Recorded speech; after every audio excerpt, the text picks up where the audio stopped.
Hey, good evening, everyone. This is Dr. B with Steps to the Future, coming to you with this week's C3 with Dr. B. Now, folks, as I said last week, if you know me, you know what the C3 stands for. It's career awareness, career development, and career exploration. Because whether you go to a 4-year school, a 2-year school, a technical school, or the military, we're all going to work.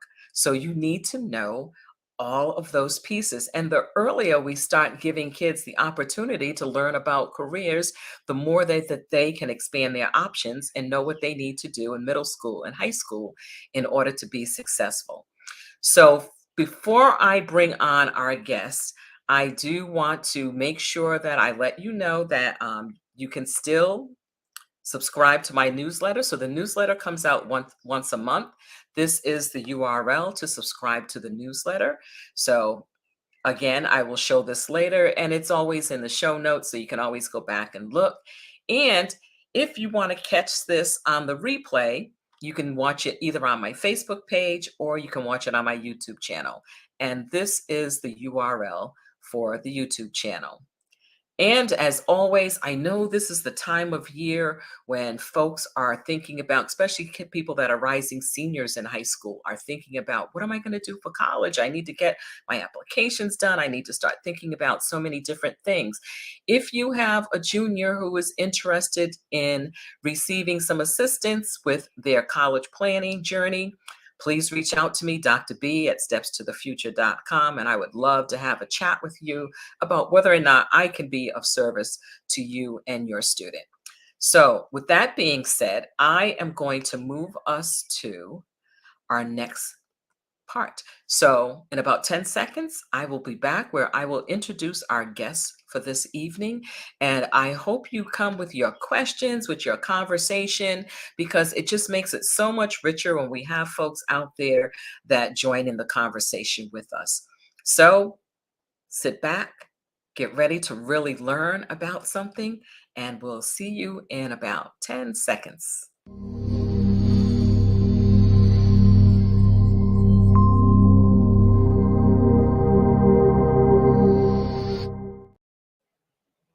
So, folks, this evening I have with me Amanda Olivier, who is a veterinary student at North Carolina College of Veterinary Medicine. So, let me tell you how I came upon Amanda and asked her very nicely to be part of this presentation. So North Carolina College of Veterinary Medicine had not had an open house in a number of years because of COVID. So they decided this past March 25th to be exact, to have an open house. And I said, you know what? I have so many students that have questions about vet school, and I've never visited a vet school officially or unofficially. So I said, well, you know what? Let me go to the open house. It's only about an hour drive from me. So let me go up here and get an idea of what this is all about. It was fantastic. So for any of you who are thinking about vet school, anytime there's an open house, you really should attend because it gives you information that you wouldn't know otherwise. The professors that were there doing showing their research, the professors and the students that were there doing their research answered all of our questions, and they were just so appreciative that we took the time to stop and ask about the research they were doing. We didn't always understand what they were talking about, but we certainly learned about their enthusiasm and their passion for the work that they do. So let me introduce Amanda to you. She has a really good bio, so we're going to talk about some of the stuff that she's doing, and you'll also get information on how to connect with her later. So Amanda was born and raised in Atlanta, Georgia, and she's always had a passion to help animals since she was 5 years old. Her aspirations as a kid flourished in completing a master's degree in biological sciences and ultimately applying and getting accepted to the North Carolina College of Veterinary Medicine. Amanda is currently a rising third-year veterinary student who is interested in laboratory animal medicine. She is heavily involved in many leadership roles on campus, including being reelected as the president of the as reelected as president of Veterinarians as One Inclusive Community for Empowerment or VOICE Vice President of the Student Chapter of the National Association of Black Veterinarians, and Co-President of the Student Chapter of the American Society of Laboratory Animal Practitioners. Amanda is also an active member and mentor with Pawsibilities Vet Med, a nonprofit mentorship platform for minorities in the veterinarian field. Amanda, thank you so much for being here with us this evening. It is just absolutely thrilling for me personally to have you here. Yes, thank you for having me here and reaching out to me. This is an amazing opportunity, and I'm so excited to chat with you for the rest of this time. Okay. So to get us started, because I have so many kids that all, they want to be a vet. They want to be a vet. And I don't think many of them understand the amount of education that takes and the competitiveness. In doing some research, I was looking up, I mean, in the United States, there are about 32 accredited veterinarian schools. That's compared to about 155 med schools where students can receive their MD. So when you're talking about almost 5 times more medical schools than vet schools, you understand the competitiveness of applying to a vet school. So again, it's really important for students to keep that in mind that, the number of schools makes a difference.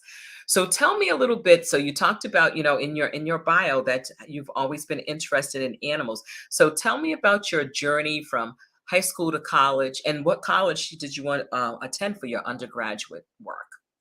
Yeah, so like you had mentioned, I was born and raised in Atlanta, specifically Clarkston. If anyone is from Atlanta who's streaming this, I'm from Clarkston, Georgia, which is the east side of Atlanta, and I went to Lakeside High School, and I applied to a couple of colleges, but the college that I really wanted to go to was the University of Georgia. So I went there for undergrad, and I did a dual major in animal science and biological sciences. I At that point I knew I wanted to be a vet. At that point I also wanted to be a veterinarian in a small animal clinic. I wanted to work with small animals and companion animals, and there I from there ended up getting my master's, and then I ultimately decided to apply for vet school. But between undergrad and vet school, I took about like a 5-year gap, and in that gap I got my master's. Okay, that's really interesting. So, did you get your master's degree also at the University of Georgia? I got my master's at Wake Forest University in North Carolina. Okay. And it was Okay. in biomedical sciences. Okay. So again, a lot of times students will ask, well, what should I major in? We'll look at animal science programs. And again, we look at the competitiveness of them because so many people think that being a vet is about just caring for the cute little animal, and Mhm. they don't realize all the pieces that go in between it. So tell me about your road to applying to vet school. Like, how many did you apply to? Was NC State your first choice? How did you find that experience altogether? Yes. So when I applied to vet school, I applied to, I think it was 5 schools. It was the University of Georgia, NC State. I applied to Purdue, um, Mississippi State, and Cornell were the 5 that I chose to apply to. The application process is very rigorous and it costs a lot of money. So 5 was my max. It completely depleted my savings of paying for those applications.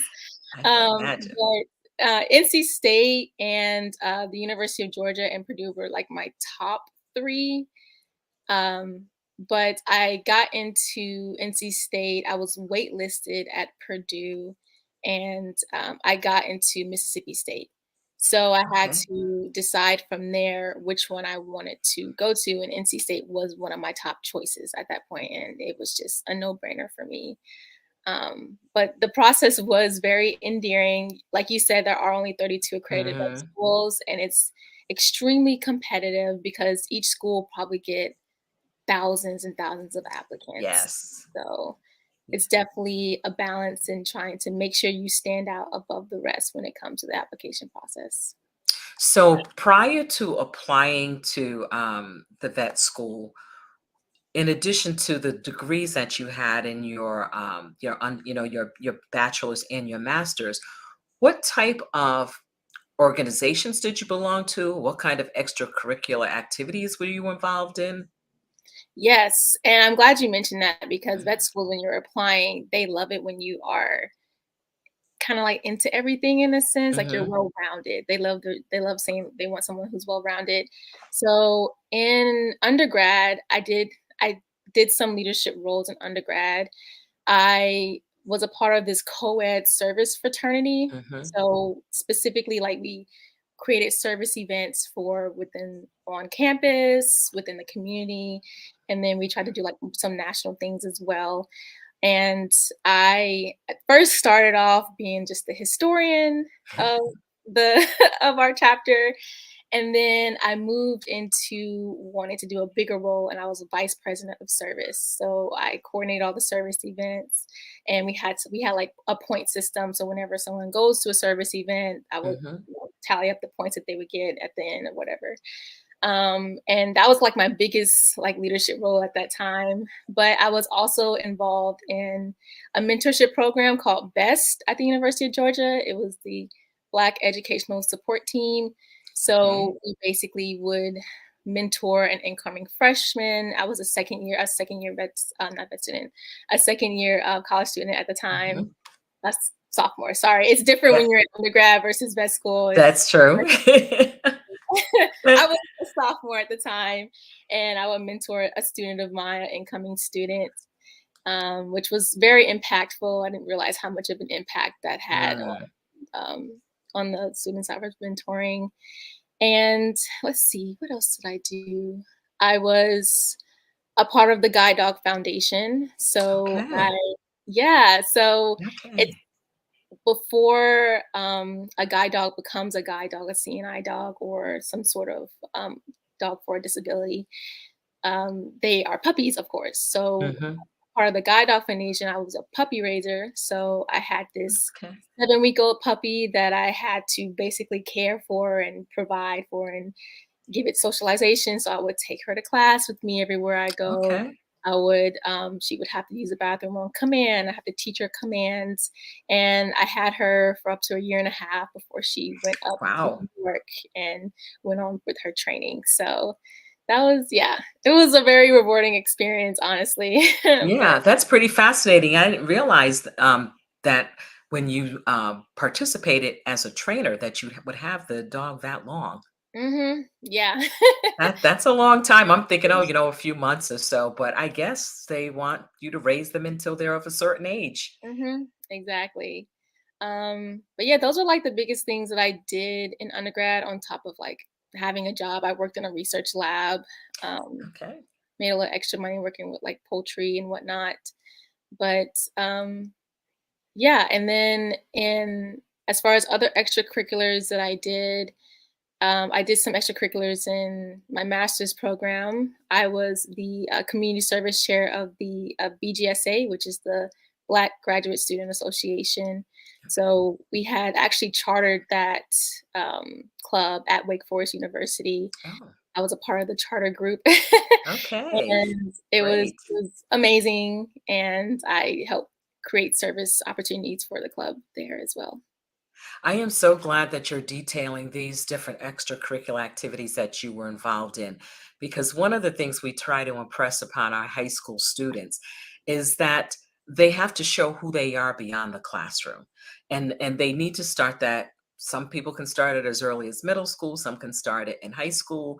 And I'm really glad you talked about you had a job because sometimes kids don't understand the value of work, Hmm. that people see that you know how to take direction from other people, you know how to work as a team, you know how to be there on time. So there's that whole time management skill.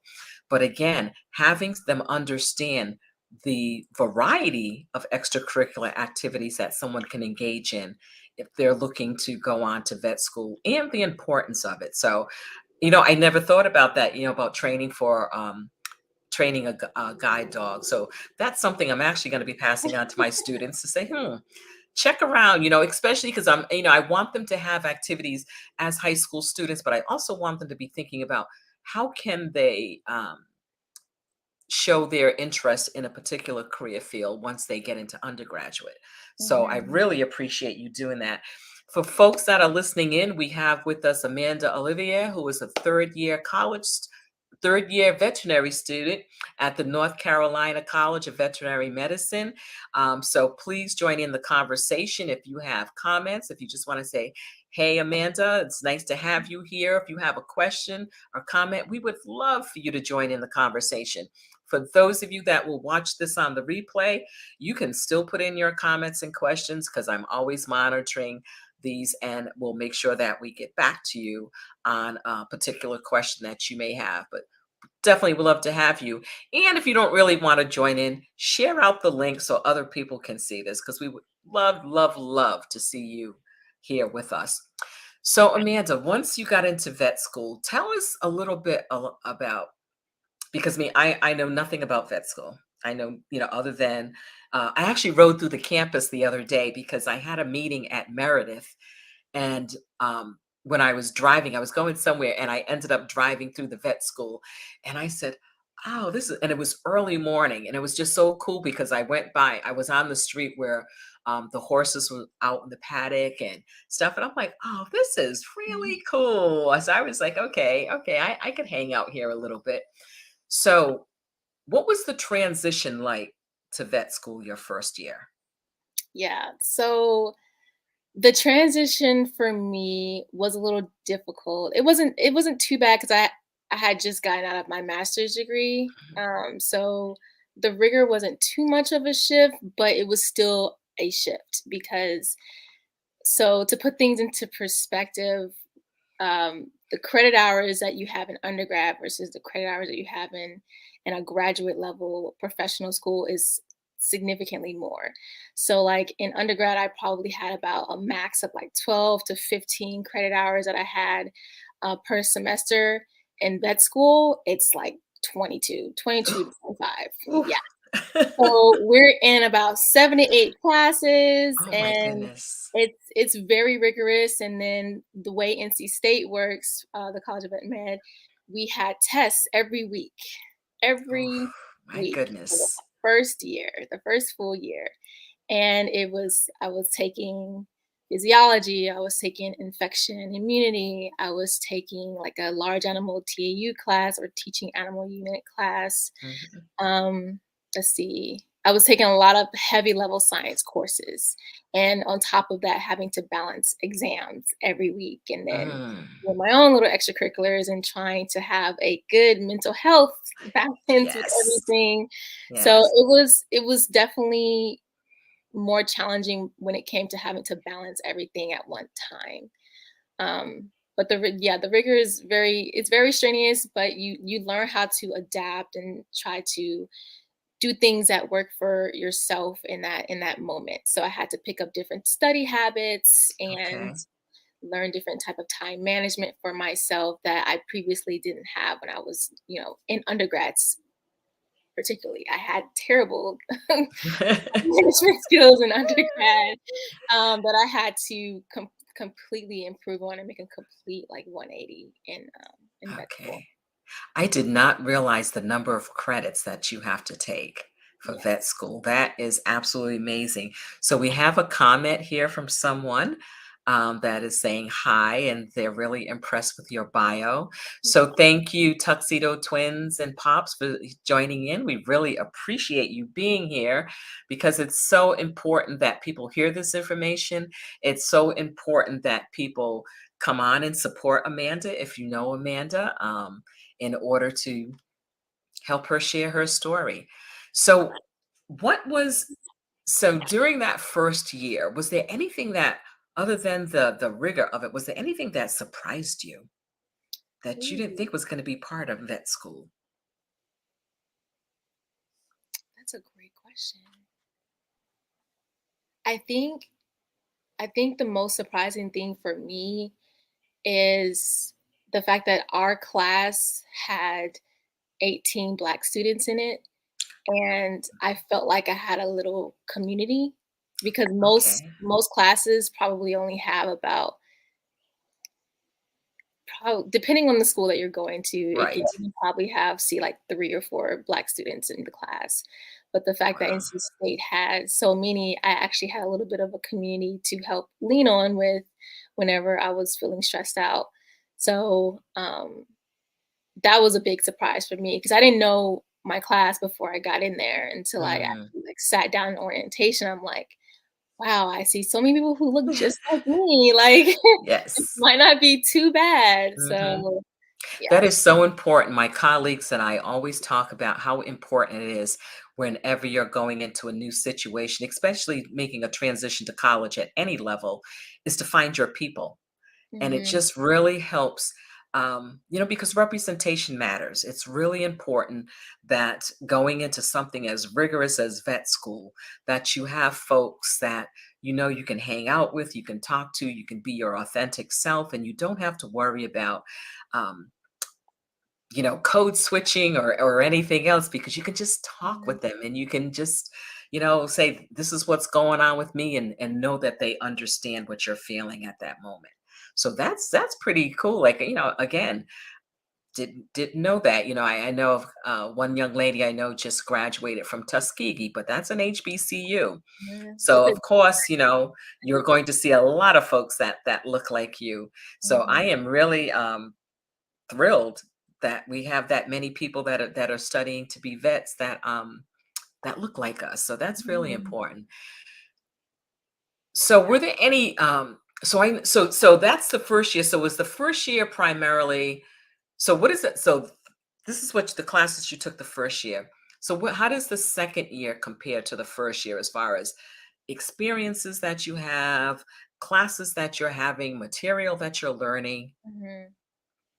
So the first year is really just a foundation. So you're learning like the basics of physiology. You're learning, you're getting into like different type of diseases. It's very much laying the foundation, so that you can get into more of like of being able to diagnose specifically. Okay. So, second year is very much more hands-on and more specific. So, for example, I took pathology in my second year, and pathology is the study of diseases like post-mortem. So, Okay. if your pet were to pass away, they would get an autopsy, a necropsy, which is what we say in vet med, get a necropsy and figure out the cause of death for the animal, looking at specific like tissues and things like that. Um, so we're able to pinpoint, we're able to bridge the gap between a physiological process that we learned in our first Hmm. year and putting it to an actual like disease that you're seeing in front of you, or like if you were presented with a patient and they have these clinical signs, you're able to connect it to a specific disease. Okay. So the rigor of the second year is much more heavy because Oh, it's much more detailed and we have more classes and more information that we have to learn, and like so many diseases that we have to learn, and on top of that we're learning how to do surgeries, and you have like your first surgery second year on your own solo surgery, and it can be very very chaotic in a sense, saying that there's just so many moving parts happening. But yeah, it's very different because you're doing a lot of book work in your first year. mm, Second year, you're not only doing book work, but you're also doing like hands-on things. right. So you're applying what you learned first year, and then also learning new concepts and everything at the same time. Whew, Mhm. that's a lot. So you had me. So the book work, I'm like, yeah, okay. But then when you got to the surgery, I'm like, oof, I don't know about that for me. I don't know if I could handle that part. What's the what is have there been any animals that you worked with that would be considered something we wouldn't normally think of? Or so what type of animals have you worked with so far? Yes. So, um, in vet school or outside of vet school? Well, both. Okay. Both. So we'll start off with outside of vet school. I used to work in an emergency animal hospital Ooh. that pretty much saw everything, any and everything. And I had worked on chickens. We saw a pig come in. I've seen a wallaby. A wallaby is a Oh, in the family of the kangaroo family. I've seen parrots come through there. As far as vet school goes, I have worked with um, large animal cows, pigs. I worked with lambs, sheep. Sorry, I said lambs. Sheep, goats. We've also worked. Most recently, we had a zoo and lab animal course where we worked hands-on with more like exotic species. So mhm. we worked with fish. We worked with frogs. We worked with snakes. We Ugh. also worked, yeah. Ugh. Was trying Yeah, not to flinch when you said I snakes. know. Yeah, we've pretty much worked with a good little handful, and I know next semester that course continues some more of animals that are used in like in day-to-day research. So we'll probably work with some rodents, some mice, some rats, some ferrets, some rabbits next semester, this upcoming semester, most likely. So, and on top of that, dogs and cats, of course. And Right, right. yeah.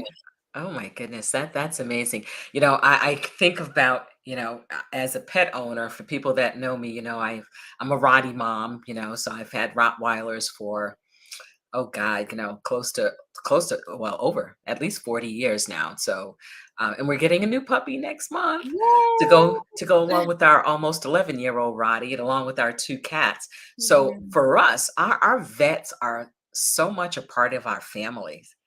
I mean, I love my vet. He's actually a graduate of North Carolina. Um, and I love that I can talk to him about my animals. I try to be really good and not bug him too much. But we had one of our dogs at one point actually had hip dysplasia and also had epilepsy. Mm, So we were, with the medication, but he was just so good about, if I had a question, I could text him, but I was very respectful of when I was texting him and how much, because I mean, the amount of hours that he works at his vet hospital amazes me. I don't know mhm. how when he sleeps and breathes and eats. Um, and he's that way, and he's so comforting to everybody that comes in. So I'm just like, oh my God, I know this man is exhausted when he goes home. Mhm. So as you're doing this, so I noticed you talked about you were interested in doing more with maybe laboratory science animals. So do you have to pick a specialty and what type of animals that you want to work with, or can you generalize? How does that work? So it depends on the vet school that you go to. It's called tracking. So some schools track and some schools don't. And what tracking means, it means that at a certain year of your vet school, you have to choose what focus area you want to do, whether it's lab animal, whether it's small animal, large animal, mixed animal. You just have to choose that. And then your clinic year, which is your fourth year, your classes would be tailored around your focus area. And then you have Okay. other schools that don't track at all, which means you basically will learn everything, you'll do everything in your fourth year. And then from there, you just do whatever you want. Okay. The great thing about vet med that's very different from, let's say, medical school in a sense. Let's say you go out into the world and you originally wanted to be, for example, a lab animal vet. And Hmm. at some point in your trajectory of your career, you're like, you know what? I want to do something else. I want to work with swine. I want to work with pigs. And you can absolutely do that because you've had some of that training before. And ultimately Okay. you might have to brush up on your knowledge of that, but you can easily transition into something else because you've had that experience. Um, but yeah. Okay. That's really cool. So that's important to know. Um, as students are looking at vet schools to see if they require them to track an interest, or Mhm. if they can just express an interest in working with all types of animals. But then I think sometimes I'm thinking about the competitiveness of vet school. Some folks will probably say, hey, if I get in vet school, I'm just going to be happy to get in vet school and not Mhm. worry so much about the tracking part. So, folks, I just want to let you know that we're here again with Amanda Olivier, who is a third year vet student at North Carolina College of Veterinary Medicine.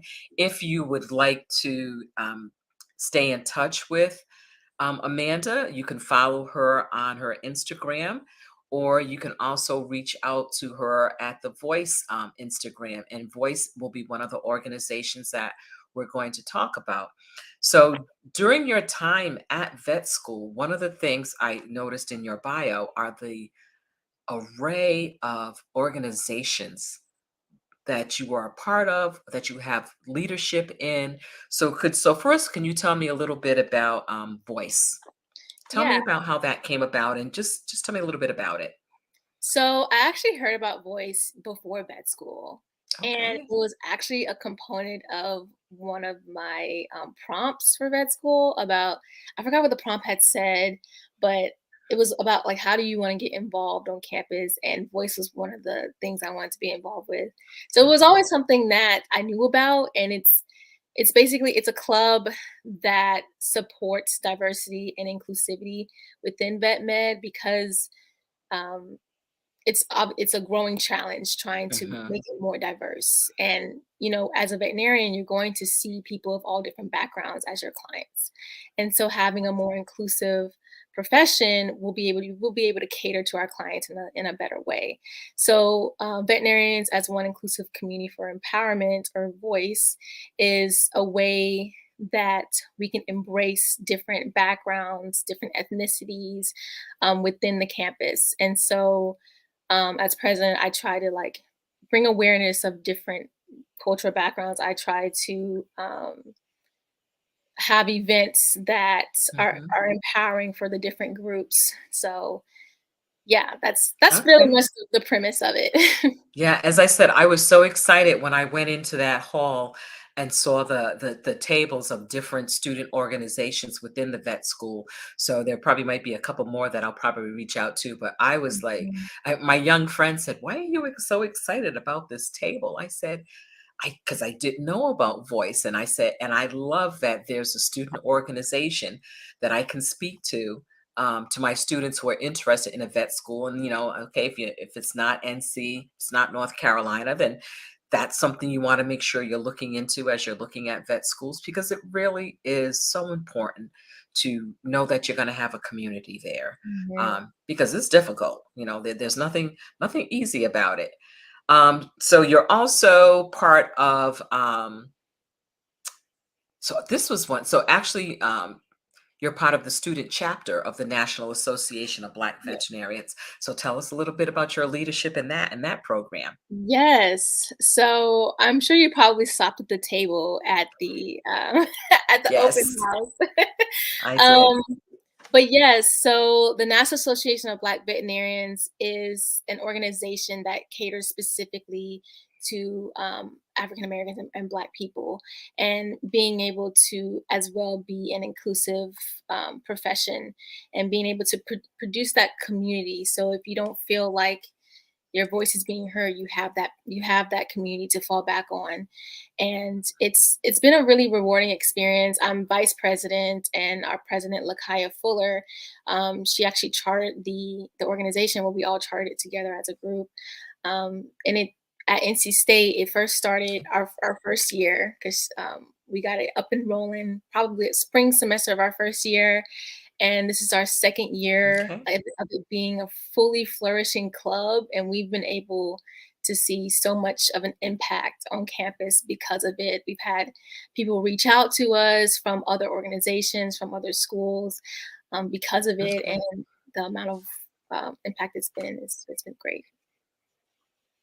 So folks, I'm just going to show you, I'm just making sure, because sometimes technology can be crazy. So I just wanted to bring up here, this is the web page for the National Association of Black Veterinarians, and they're having a conference the first week of June. So if Mhm. anybody is really, really interested and just want to get more information, you can go onto their website and you can find that information. It's going to be in New Orleans, which is a great place to be. And as you can see there, the title is Building Bridges, Securing the Pipeline, and Promoting Advancements in Diversity and Inclusion. So again, this is something that, if you're interested in being a vet, and you're black or brown, I would definitely just think about considering looking at this organization so you know what's available to you in the future. That is so important, again, to know what kind of supports are out there for you. Um, I always tell my students that as they're looking at different careers, one of the things that's really important for them to do is to look at what is available to them as far as the professional associations are concerned, because sometimes there are chapters that are available at the high school level, but then many of the chapters are at the undergraduate level or the graduate level. So always look to see what professional organization is available to you and at what level is it available to you. This is a great way to find mentors, to find out more about the profession. It just helps open up the doors for you. I always tell the story of a student of mine who was interested in engineering, and I had him join the National Society for Black Engineers, and there was a high school chapter in his state, and he kept it up throughout college and had fantastic internships as a result of his association with this particular organization. So again, I think that's really so important for people to get involved Yes. in. Mhm. And another organization that you are a member of, I thought this one was really cool, Pawsibilities Vet Med. Yes. So I love this organization. The woman who started this nonprofit organization is actually a mentor of mine, a friend and a mentor of mine. Her name is Valerie Marcano. And Possibilities Vet Med is a platform where you get to network and connect with other minorities within the veterinary field. So there are Okay. vet techs on there are vet assistants on there are vet students on there, and there are veterinarians on there who are there to advocate and be a mentor for you if you want to be their mentee. There is a training process before you get onto the platform, just so that Okay. everyone's on the same level of like what a mentee responsibility is or what a mentor responsibility is. But once you've gone through that process, the platform is open to you. They have different different events happening via Zoom, different talks happening on a pretty much a weekly basis. They send out newsletters every week. I think it's like every couple of weeks, and they talk about Okay. scholarships for minorities, things like that. But it's a great way to network and to find mentorship if you're wanting to get into the veterinary field. Oh, that is so important. I love the whole idea of mentorship because it's so important to have a mentor. And I like that they do training, that it's not just, oh, here, go talk to this person or we'll put you with that person. You have to know what your responsibilities are as a mentor and your responsibilities as a mentee. Mhm. Um, I'm all for people doing mentoring. I actually am a mentor for our Independent Educational Consultants Association. So I have three mentees. I actually met with two of them today, and it's just, again, just to be someone that's there to help them bounce their ideas off of, to ask questions, to help them find resources as they're starting their business. So yes, I love the idea of that. And let me just pull up the screen so people can also see this website. So this is the website for it. So again, folks, go to these websites, start checking it out. It's never, if you know that you're interested in possibly becoming a vet, it's never too early to start doing your research to find out what resources are out there for you. I encourage people to start this. If you're really a dedicated, committed person and you want to start your research in middle school, go for it. There's no age limit. There's no time where it's too early, or it's you should wait until you're in high school. I definitely think if this is something you're thinking about, and because of the amount of education that you need, because of the competitiveness of getting into being accepted into a veterinarian school, it's really important to get as much information as possible beforehand. So again, this is a great site. The you'll see that you see the URL there for you. Um, and then you can always go back again and look at the video so that you can make sure that you have this information.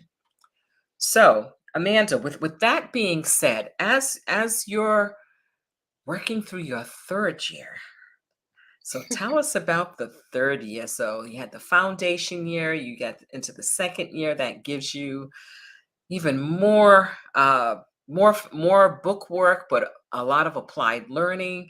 So what's the focus in the third year? So the third year, so we had to NC State is a tracking school, so we had Okay. to declare our focus area. This actually I just did mine a couple of months ago. So we're going to have more classes that are more geared towards what we want to do. So we have some electives that we have to take. On top of that, we'll be doing more communication classes where we're sitting in an actual clinic and learning more communication skills on top of more in-depth surgery skills that we'll be learning. We'll be doing more surgeries in third year. And we'll be doing more classes that are medicine focused. So if you were to be given a patient that comes into your clinic and they have these clinical signs, and Mhm. what disease would you be leaning towards? What type of diagnostics would you do to figure out what this disease is? Or what kind of vaccines would you give to prevent this disease? Things like that. So it's bringing everything kind of like full circle from what you learned Okay. in the foundation versus the diseases that you learn in your second year, and how are you going to present that and use that knowledge within a clinical setting. That's mostly Okay. what we'll be doing in third year. Oh, that's so I'm again, I'm just amazed at the level of involvement that you have in different associations outside of the classroom, and also, being a third year vet student. That takes some serious time management skills. Yes. Yeah, honestly, second year was very challenging for me. At one point I thought I bit off more than I could chew, honestly. Um but I made it, and it definitely does take a lot of time management and organization. Like I had two agenda planners. One is specifically for extracurriculars and others for school and Okay. schoolwork. But I look back at it now and I'm just like, I don't know how I did it, but I made it. So You made it. yeah. That is so good. So one of the things in the bio, in the information you sent to me, you talked about the importance of mental health. Hmm. And I want to make sure we talk about that. I mean, I always have a little something on my wall, and the thing today says almost everything will work again if you unplug it for a few minutes, even Hmm. you. Mm. Even you. And I have learned this year that, I mean, we're all coming out of COVID, and COVID has affected all of us in a variety of ways. And, the isolation, getting back used to being around people. Um, Students had gaps in learning because they went from learning in the classroom to online, and teachers were learning how to teach online. That wasn't typically something that you learn in teacher education, how to teach Mhm. online, because it's very much a in-person model, especially for K through 12. I've started playing a lot more. I belong to an adult, well, I shouldn't say adult because young folks are invited, but to a hiking club. So Oh. the third Saturday of the month, we go up to some place in North Carolina, a state park, and we hike. We go to mountains and hike. This is something I never did before. Never ever. And I was so sad because I missed this Saturday's hike, because I had to attend a graduation. But I said, all right, Mhm. I have to act like an adult. I have to go to the graduation. I can't go out and play in the woods. But Mhm. again, so talk to me a little bit about mental health and why you think it's so important. Yes. So this is something that I hold near and dear to me because honestly, I probably would not have made it this far through vet school if I did not prioritize my mental health and doing things that I enjoy doing and putting that at the forefront Mhm. before I'm able to get into a good headspace to study. So I just within vet med, I do want to be transparent. Vet med is one of the major professions where there's a lot of suicide Mhm. because of burnout, because of compassion fatigue, and everything intertwined. Like veterinarians, we want to do so much to help, but sometimes we can't do everything. You can't save every animal out there. Mhm. And it can be very overwhelming because the workload can be very heavy. You may seem like you're falling behind. So there's a lot of suicide that is happening, and it's it's something that's prevalent and we need to be able to address. Yes. So having a good mental health and being able to be in a good headspace whenever you're doing anything is very important. And, vet school is hard. It's very Mhm. hard. So, I've cried many times in vet school. I've cried, I've screamed, like, because it's so difficult. But Mhm. I realized that I do my best and I work my best when I do the things that I love beforehand.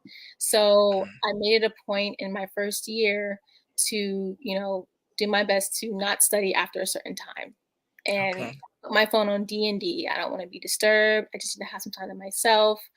Um, I I kickbox, so Oh, doing okay. physical activity is something. It Yes.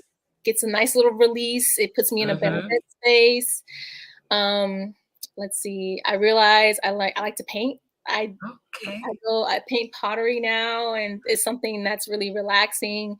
But I really think that um, being able to put yourself first and know when you aren't feeling your best and just Yeah. taking some time to yourself, it goes a long way. And it helped me get into a better space for actual studying.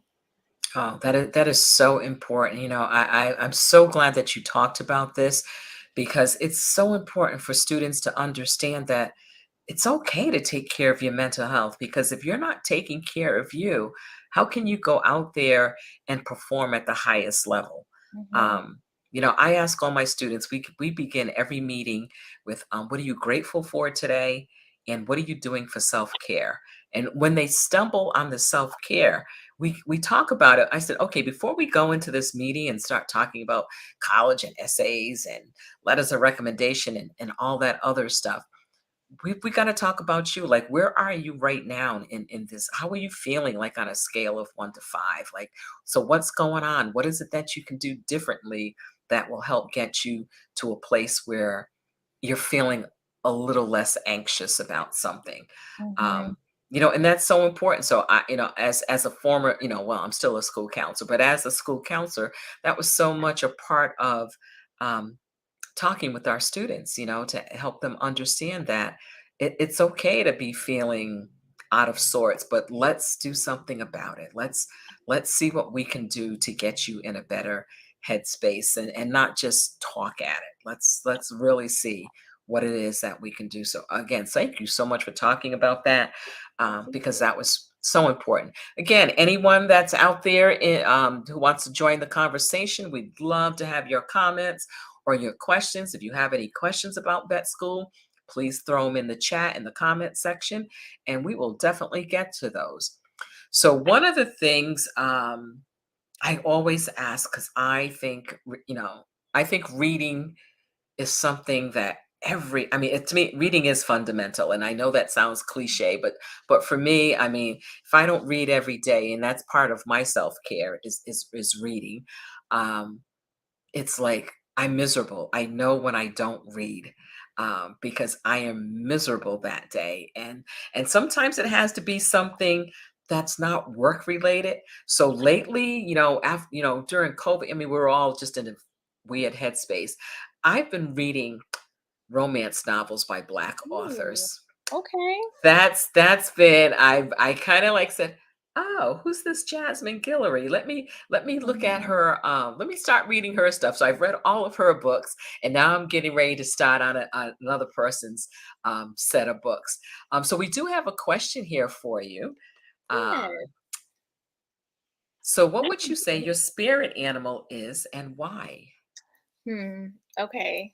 So my spirit animal is actually a cat. Okay.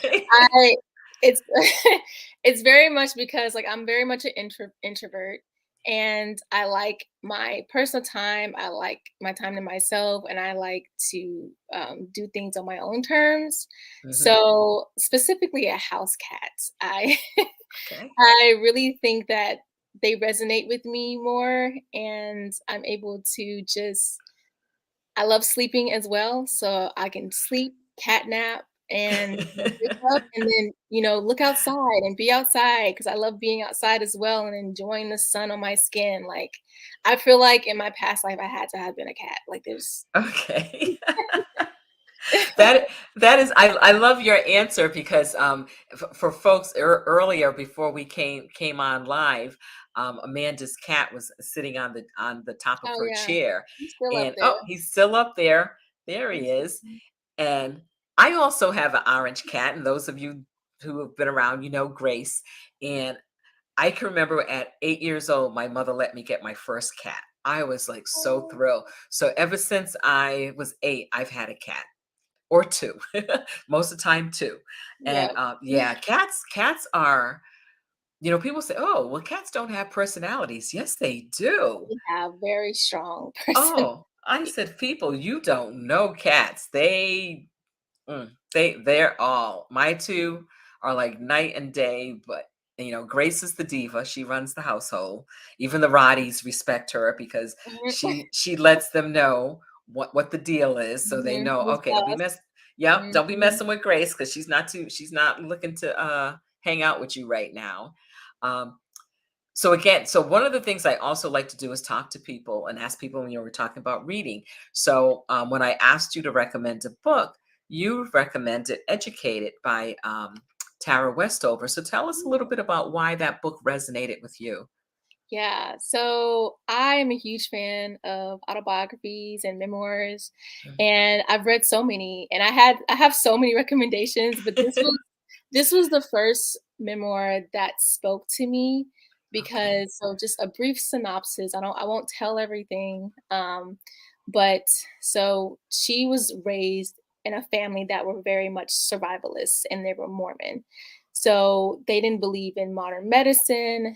They didn't believe in like education. So she didn't go to school. She never went to school her entire life. It was all working on the farm and knowing different ways of how to survive if something were to happen. So, and she talks about her journey within her family and the physical and emotional abuse that she had to endure. And then at some point, she decides to move away from her family and explore what it is to have an education and Mm, the type of challenges that she would face in order to get to that point that she wanted to get to. And it was a very moving and heart-wrenching story mm. because she explains and details her struggles so beautifully that I cried so many times in that book. It was Yeah. just so beautifully well put together. And, it's just even though I came up with a completely different background from her, Hmm. I could feel for her, and, I just my heart goes out to her, but she went through some things, and but she Hmm. made it out, and she did what she needed to do, but it's definitely a book that I would highly recommend. Yes, that's one. I read it when it came out, and quite a few of my colleagues and other educators I know read it. And I like what you said about it gave you the opportunity to learn about somebody else's experience. And Mhm. that's the beauty of reading. That's the beauty of picking up a book about a culture you don't know anything about, a person you don't know anything about. We've got a lot of things in common because I like memoirs too. finding out, how did this person live their life? Because we see people, one of the autobiographies I read recently was Viola Davis's. Oh, so And we see Viola Davis, on the screen and accepting awards. We don't see where she came from and how she got there. And plus, we have something in common. We're both from Rhode Island, and we both graduated from Rhode Island College. I'm a little older, but just knowing that we have that in common. And I'm such a nerd when I read sometimes. So when I read her book, I had the book and I had it on Audible. So I let her read to me while I was yes, holding the book. yep. And I was just like, Understand. I was getting my own private performance. That's what it felt like, because she's such a fantastic narrator of her Mhm, own story. So we've got a lot in common. mhm. I really like that idea of reading memoirs and finding out about other people's experiences. And like you said, um, when you're going to be a vet, when you're someone who's going to be working with people, you're going to be working with a diverse group of people. You don't pick and choose who comes to your vet clinic or your vet hospital. Um, you take your clients or your patients as they come. Um, so it's so important that we get a feel for other people, that we learn how to deepen our compassion and our empathy for others. And I think reading does that for us. So I am, I'm just like really thrilled that I was able to have you here tonight. So before we get ready to sign off, is there any last advice or a couple of pieces of advice that you would like to give to high school students who are considering a career as a vet? Yes. My biggest advice is to not let anybody tell you that you can't do it, Okay. because you absolutely can. It may seem like the goal that you're trying to reach is so far away and there's no way you can attain it. Hmm. You can definitely do it. You can do it, and everyone has faith in you. You just have to have faith in yourself. Okay. Because I've had advisors tell me that I couldn't be a vet because my grades were terrible in undergrad, and look where I am now. So Yes. you can absolutely do it. Don't let anyone tell you you can't. I love that. I love that you're leaving us on such a encouraging word, such a word of empowerment, because it's so important that students, that we support our students. And I tell my students all the time, okay, so this didn't work out. That doesn't mean that you have to give it up. The pathway may not be the way you wanted it to be, but you can still get there. I mean, I tell my kids, I said, my goodness, if you could see my transcript from my 4-year undergrad, you would say, whew, okay. Mhm. I said, it wasn't the best. And I said, but again, I got in college, but I didn't know how to do college. And it Mhm. showed up. But Mhm. I learned by the time I went on to get my master's, and by the time I went on to get my doctorate. So again, just keep it moving. Amanda, I just want to thank you so much for being here this evening. This has been such a pleasure having you and listening to your experiences as a vet student, and also all the extracurricular activities that you were involved in and are still involved in. This will be helpful to students as they make their decisions about what they would like to do. So, again, definitely thank you for being here. And, folks, when you're watching this on the replay, please make sure you ask questions. Again, let me put Amanda's information up Yeah. here. So this is her information, her Instagram, and the Instagram account for the Voice. So that's the Veterinarians as One Inclusive Community for Empowerment. So you have 2 Instagram accounts that you can follow. You can reach Amanda through either one of those. So, everyone, thank you so much for being here this evening. I'm always appreciative of people taking time out of their schedules to sit with me for an hour, either talking with someone or just getting some more college knowledge. Um, Stay tuned for next week. You'll have me. Maybe I'll have a couple of my fellow IECs on with me next week. But again, we appreciate you being here. Um, And hold on while I close us out. So, folks, again, next Monday, 7 p.m. Eastern Daylight Time. And I know it's going to be Memorial Day weekend, but I'll have something that will be useful to you. So, again, same time. See you next week, folks.